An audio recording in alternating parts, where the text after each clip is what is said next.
মকসুদপুরের AC land ও উপসহকারী তহসিলদারের বিরুদ্ধে মিথ্যা ও ভিত্তিহীন অভিযোগের প্রতিবাদে মানববন্ধন ও বিক্ষোভ সমাবেশ পালন করেছে এলাকার সর্বস্তরের জনগণ ও সাধারণ ব্যবসায়ীরা।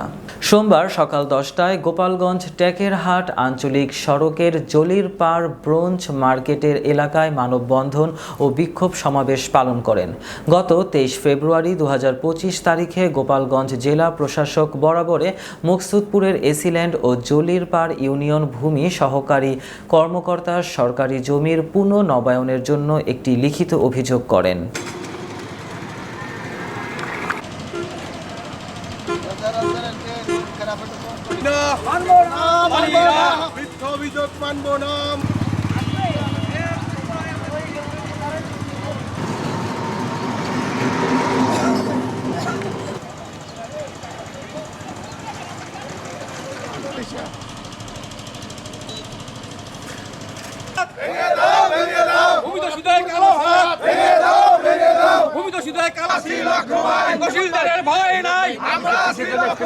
এসিল্যান্ড মহোদয়ের কাছে যে তথ্য আছে এই কাজের জন্য, যে তার কাছে যে নির্দেশনা আছে, আমরা চাই সেই নির্দেশনা মোতাবেক এটা উন্নয়নমূলক কাজের জন্য এটা কাজ করা হোক।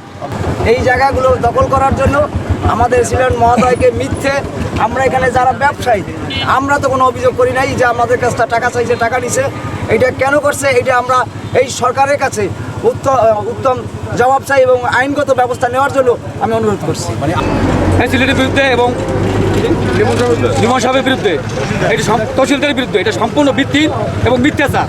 আমি এর মিথ্যার বিচার চাই ডিসি সাহেব মহোদয়ের কাছে এবং সিলেটের সাথে। তো আমাদের জলিরপাড় মার্কেটে এখানে রাস্তার উন্নয়নের জন্য ঘর ভাঙা হয়েছিল।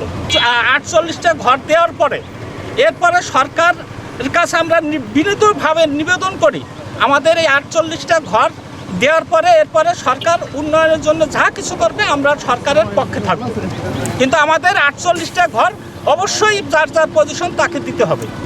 পূর্বে ওনাদের ঘর ছিল, তাতে ডিসিআর ছিল একটা, 4টা ডিসিআরের জায়গা কমপক্ষেও তাদের দখলে ছিল। বেরি পরিভুক্ত বাজার হলে তারা মাত্র একটা ডিসিআরই পাবেন।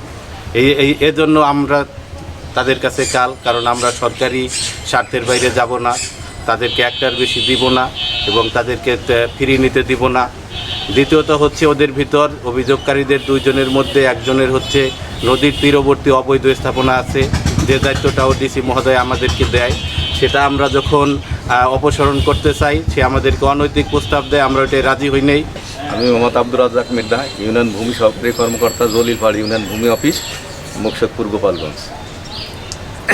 এখানে আমার ভূমি উপসহকারী রিমন বিশ্বাসের নামে অভিযোগের কারণ হচ্ছে একটাই, যে আমাদের ডিসি স্যার নির্দেশনা দিয়েছেন যে নদী পাড়ে যত সব অবৈধ স্থাপনা আছে সেগুলো অপসারণের জন্য।